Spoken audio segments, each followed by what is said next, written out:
नमस्कार,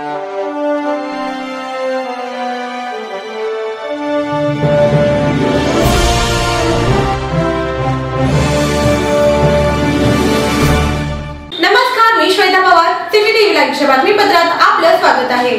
माढा लोकसभा मतदारसंघ अंतर्गत सांगोला मतदान केंद्र क्रमांक 86 बागलवाडी येथे एका मतदाराने मतदान करत असताना ईव्हीएम मशीन जाळण्याचा प्रयत्न केला।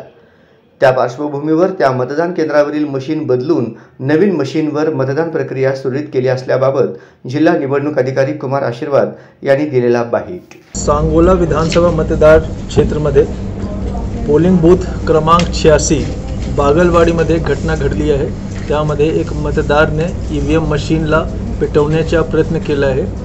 त्यामुळे जे बॅलेट युनिट आहे, तिथे 3 बॅलेट युनिट होते, जे बॅलेट युनिट्स आहेत ते थोडा काळसर जाण्यासारखं दिसून येत आहे।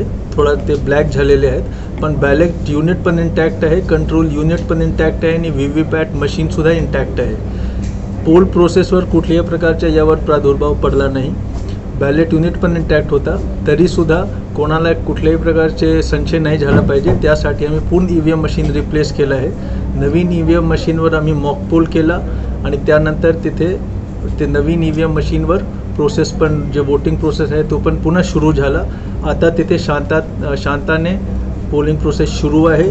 जे ओरिजिनल ईव्हीएम मशीन होता त्याचे कंट्रोल युनिट इंटॅक्ट असल्यामुळे, त्याचे व्हीव्हीपॅट मशीन इंटॅक्ट असल्यामुळे जे वोट्स ऑलरेडी त्यामध्ये रेकॉर्डेड होते त्याला मी काउंटिंगच्या वेळी मोजणी पण करू शकतो।